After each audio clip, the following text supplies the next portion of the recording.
The day my parking lot declared war. You ever walk outside expecting to start your Saturday morning with coffee and quiet, only to find a bounce house blocking your delivery truck's access?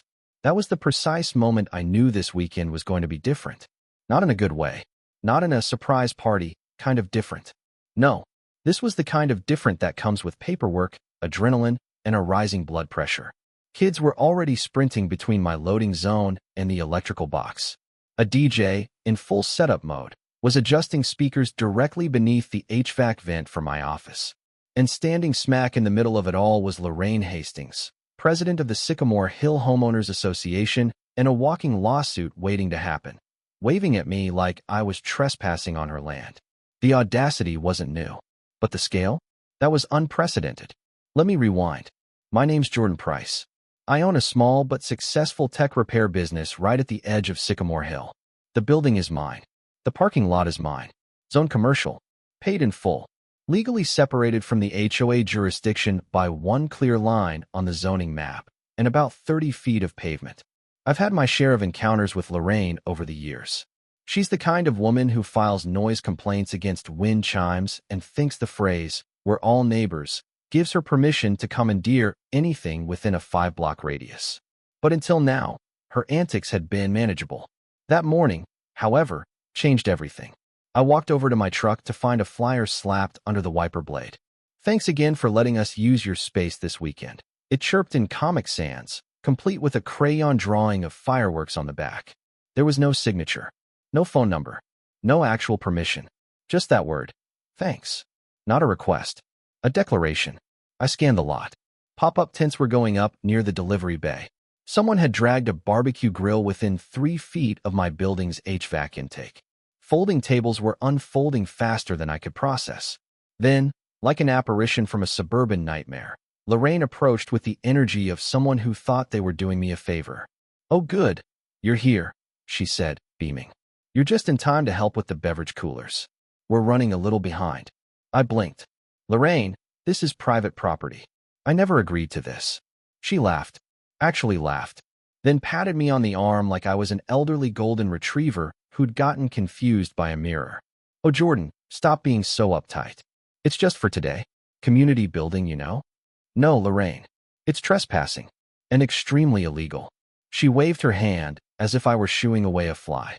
"Please, don't be dramatic. No one's getting hurt." As if summoned by dramatic irony, a child screamed. A soccer ball thudded against my office window. A dog tore through the lot dragging its leash behind, nearly yanking out a speaker wire. "You didn't even ask," I repeated. "We put flyers out," she said, shrugging. "That counts. And besides, Councilman Briggs is coming. You wouldn't want to be the guy who ruins that, would you?" I turned toward the building and locked the door behind me. That's when I opened a folder on my desktop titled, "In Case Lorraine Goes Full Karen.pdf." It contained surveillance footage archives, zoning maps, deed copies, my insurance exclusions, and the contact information for my buddy Marcus, who owned a towing company and still owed me a favor after I recovered encrypted data from his crashed server last winter. I called him. "Marcus," I said, "how many trucks you got today?" "4. "What? You'll need all of them. I want every car out of my lot in 30 minutes. He let out a whistle. "Lorraine again?" "Lorraine again. This time with a DJ, an inflatable castle, and a councilman." Marcus laughed. "Oh, it's that kind of party. I'll bring popcorn." 35 minutes later, the cavalry arrived. The first truck hooked a compact sedan, while a second approached the faux VIP section Lorraine had designated with garden stakes and ribbon. By the time Councilman Briggs showed up in a black Mercedes, late, of course, his reserved space was long gone. His car? Already halfway to the county impound lot. He never gave his speech. Instead, he argued with a tow truck operator while being filmed by a teenager holding a balloon. The footage hit the local subreddit within the hour. Title: HOA Karen throws unauthorized block party, gets schooled by lot owner. As for me, I sat at my desk, sipping a fresh cup of coffee, watching the live feed from my security cameras, and smiled. The story could have ended there. But Lorraine doesn't do endings. She escalates. The next day, I was visited by 2 city inspectors, friendly guys, who, thanks to an anonymous tip, were now investigating an unauthorized public gathering held on private commercial property. They noted ash marks on the asphalt. Took photos of the bounce house nearly brushing up against an electrical panel. Measured distance from the grill to my HVAC intake. This fine? One said, tucking away his notepad. She's not gonna like it. Good, I replied. She wasn't supposed to. Lorraine's next move? A cease and desist letter. Accusing me of harassment, defamation, and deliberate reputational sabotage. I handed it straight to my attorney Jared. He chuckled halfway through reading it. She actually cited a meme as evidence, he said, and claimed emotional trauma from Facebook comments. We responded with our own legal packet. A formal demand for reimbursement for the towing fees. A cease and desist order citing trespass, negligence, and liability violations. We even included the flyer as Exhibit A. Jared called it a masterclass in HOA overreach. Then came the fallout. Councilman Briggs filed a formal complaint against Lorraine, citing public embarrassment and misuse of private property. Residents launched a petition demanding her resignation. The emergency HOA meeting was live-streamed, and by the end, Lorraine was suspended pending investigation. My favorite moment? When board member Matt calmly pointed out that I didn't just own the lot. I owned the surveillance company providing security for their clubhouse and tennis courts.